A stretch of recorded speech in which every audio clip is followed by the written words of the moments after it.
The amount of lies I've heard about the sexual violence on October 7th is absolutely mind-blowing. You don't condemn that? You're being dishonest. There is no evidence. No, I'm not. There's no evidence of rape, and I ask you. There is not one single identified victim, living or dead, of a rape on October 7th, 2023. Let's start by thinking about what kind of evidence we should expect.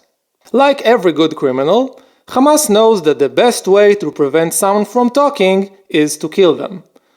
And indeed, many women who were raped were immediately killed. The next step is maybe to examine the bodies. But that's not really an option. Unless you think that family members of 1,200 people should wait for months before burial just so pathologists can examine all of the bodies so the guys at Electronic Intifada can be satisfied. So the evidence we should expect includes eyewitnesses, first responders, confessions, and footage from the scene. Oh, this is so annoying. I wish someone invented a way just to find all that information easily. There's an official report on the sexual crimes in the October 7 war. Evidence points to systematic use of rape and sexual violence by Hamas in October 7th attacks. Reasonable grounds to believe conflict-related sexual violence occurred in Israel during October 7th attacks. Hamas raped and mutilated women on October 7th. In the documentary film Screams Before Silence, eyewitnesses who survived the Nova Festival massacre provide testimonies about the sexual violence on October 7th.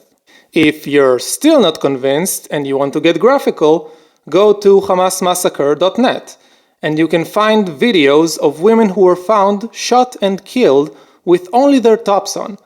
But I don't know what happened to them. There's no evidence. Maybe they're alive and they're virgins just living their lives somewhere. You can find confessions by terrorists on that site and also in the documentary.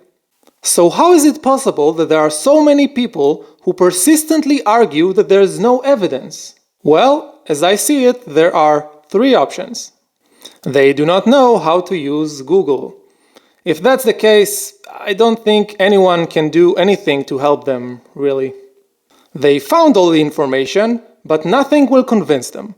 Every proof, every article, every eyewitness is part of the Israeli Zionist propaganda machine. If you follow that logic, the Earth is flat, 9/11 is an inside job, and the moon landing never happened. They know all of the evidence, but they choose to ignore it so they can keep spreading misinformation and promote their anti-Israeli agendas. So, which option makes sense for you?